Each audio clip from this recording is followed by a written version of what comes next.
Salut.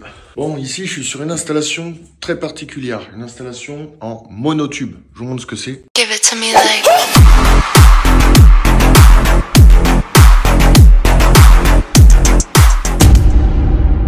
Voilà, une installation en monotube, c'est ça. Et ça, c'est très vieux. Et ça fonctionne pas. Enfin, ça fonctionne pas. Ça va marcher sur les premiers radiateurs. Mais dès qu'on va arriver en bout de ligne, on va avoir des problèmes. Les radiateurs ne chaufferont pas. Pourquoi ? Ce type d'installation là, c'est très ancien, enfin très ancien. C'était pratiqué dans les années 70 et pour faire des économies, en fait il y a toujours eu des problèmes sur ce type de réseau. Donc là c'est pour ça qu'ici on va tout démonter, tout défaire pour retransformer le réseau en bitube. Donc le plus communément employé dans les réseaux de chauffage. Alors pour expliquer comment fonctionnaient ces systèmes, en gros, on avait un tuyau qui partait de la chaudière, donc un tuyau de départ. L'eau était environ, je ne sais pas, on va dire 60 degrés. Elle rentrait dans le radiateur, tac.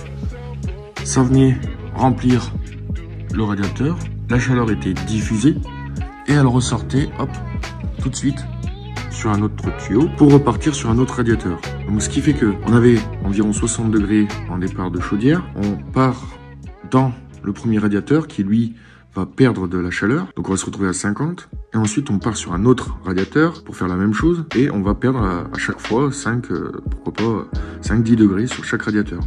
Tandis que maintenant, on a un réseau dit bitube, donc c'est ce que je suis en train de faire ici. Donc le réseau bitube, comment il fonctionne? On a un départ et un retour, deux tuyaux. Ce qui fait que on a un tuyau qui va rentrer donc, dans le départ. Donc je vais voir où est-ce que je le mets. Il remplit le radiateur et ça repart tout de suite. Je vais vous faire un petit dessin. Petit bond dans le temps. À l'heure où je vous parle, le chantier est terminé, le chauffage fonctionne parfaitement. Comme promis, j'ai réalisé un petit dessin pour vous expliquer tout cela. Maintenant, je suis ici dans mon bureau pour vous montrer le dessin et vous donner des détails sur les deux types d'installation. Tout d'abord, l'installation monotube est une configuration simple qui utilise un seul tube pour transporter l'eau chaude vers tous les radiateurs de votre maison. Dans ce type d'installation, l'eau chaude passe à travers chaque radiateur et retourne ensuite vers la chaudière pour être réchauffée à nouveau. Bien que ce type d'installation soit facile à installer, il peut y avoir des inconvénients tels qu'un débit d'eau réduit dans les radiateurs les plus éloignés de la chaudière, une température d'eau inégale dans chaque radiateur et des difficultés à contrôler la température globale de la maison. D'un autre côté, une installation bitube utilise deux tuyaux pour transporter l'eau chaude. Un tube transporte l'eau chaude de la chaudière vers les radiateurs, tandis que l'autre tube transporte l'eau de retour de chaque radiateur vers la chaudière. Cette configuration permet un débit d'eau plus équilibré dans chaque radiateur, une température d'eau plus uniforme et une meilleure régulation de la température globale de la maison. Cependant, l'installation bitube est plus complexe et peut être plus coûteuse à installer. Personnellement, je recommande l'installation bitube pour les maisons de grande taille ou pour les propriétaires qui souhaitent une température d'eau plus uniforme et un meilleur contrôle de la température de leur maison. Mais quelle que soit l'installation que vous choisissez, assurez-vous de choisir des matériaux de qualité et de suivre toutes les règles de sécurité pour garantir une installation efficace et sûre. Maintenant, passons à mon dessin pour que je puisse vous montrer comment les deux installations fonctionnent en détail. Tadam! Bon, le dessin. Donc là, on est sur le circuit de chauffage monotube. Alors comment ça fonctionne? Ici, tu as ton départ de chaudière. Donc là, il y a la chaudière, faut l'imaginer. Donc le tuyau en rouge, c'est le départ de ta chaudière. Donc la température, elle va se trouver à peu près à 60 degrés. On va aller alimenter un radiateur qui va diffuser de la chaleur et donc en perdre. Donc par exemple, en température de départ chaudière, on est à 60 degrés. Une fois qu'on a diffusé la chaleur dans le premier radiateur, on se trouverait par exemple à 50. On perdrait 10 degrés. Et on repart alimenter un nouveau radiateur. Donc qu'est-ce qui se passe? La température va encore baisser, puisque là, on va encore en consommer et en diffuser. Donc on va se retrouver à 30, admettons. Je perds 10 degrés à chaque fois. J'exagère, hein, mais c'est ça. Ensuite, on repart alimenter un autre radiateur. On repère encore de la chaleur, ainsi de suite, ainsi de suite, ainsi de suite. Ce qui fait donc que les derniers radiateurs du réseau seront pas ouf, quoi, voire froids. Et ensuite, on repart à la chaudière pour refaire chauffer l'eau et la redistribuer dans tous les radiateurs de la maison. Donc clairement, là c'était dans ce cas de figure où je me trouvais. Donc un réseau en monotube et ça fonctionnait pas du tout. Là c'était la prise de tête, la cliente elle en pouvait plus. Elle a fait intervenir plusieurs entreprises.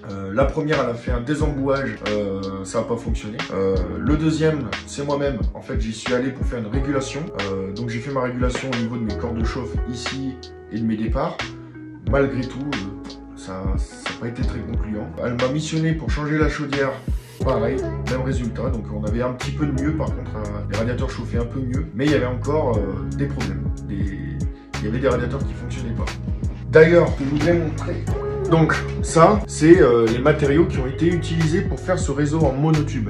Donc dès qu'on passe dans les chapes, en général, on prend ces PER. Même moi, j'en ai installé. Depuis que je suis à mon compte, je proscris ce type de matériaux. C'est... j'ai plein de mots, mais je ne vais pas les dire, je vais vous laisser deviner vous-même. Donc là, on utilise du 12 pour aller alimenter un réseau de radiateurs. Vous voyez, à l'intérieur, le plastique il se désagrège, il doit avoir 20-30 ans, hein, ce bout de plastique là. Ça se désagrège de partout, il y a de la boue. Bon là encore, il est propre celui-là. Il y en avait un, il était...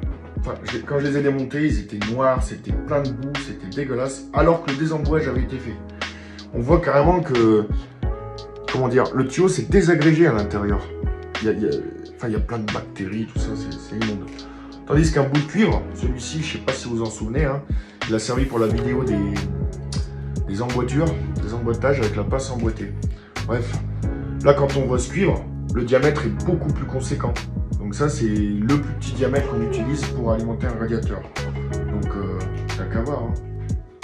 Tu rentres pratiquement ton PER de 12, là, il rentre à l'intérieur. C'est juste pour vous faire comprendre à quel point ces matériaux sont... Alors oui, ça coûte moins cher, forcément. On tire sur la came, on tire sur les diamètres. Enfin voilà, moi je suis fâché avec ça, je déteste. Vraiment. Après, vous ferez votre propre choix. Là, je vous ai montré. Voilà.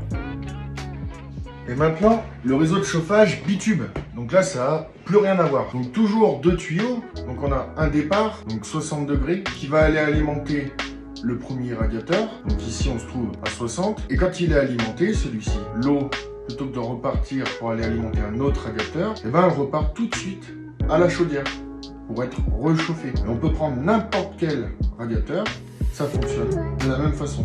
C'est-à-dire que là, j'ai 60 degrés de départ. Sur mon dernier radiateur, je vais peut-être avoir un petit delta de 5 degrés maximum. Ça veut dire que le dernier, il aura peut-être 55. Enfin, j'exagère, mais vous comprenez. Chaque radiateur aura une température diffuse équivalente. Donc ça, c'est les meilleurs systèmes. Donc là, c'est le système que je vais vous présenter sur ce chantier et que je vais réaliser.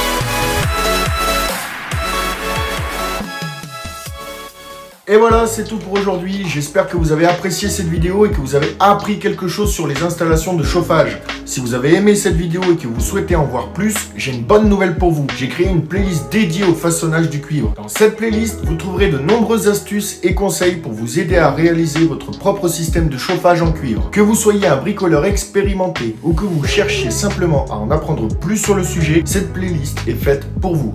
Vous pouvez trouver le lien dans la description ci-dessous pour y accéder facilement. Je précise que cette playlist est en cours d'acheminement et qu'elle sera en permanence alimentée. Sur ce, je tiens à vous remercier pour votre attention et votre intérêt pour mes vidéos. N'oubliez pas de vous abonner à ma chaîne pour ne pas manquer mes prochaines vidéos sur les installations de chauffage en cuivre et autres. Nous nous retrouverons très bientôt pour une nouvelle vidéo. Prenez soin de vous. À bientôt. Give it to me like...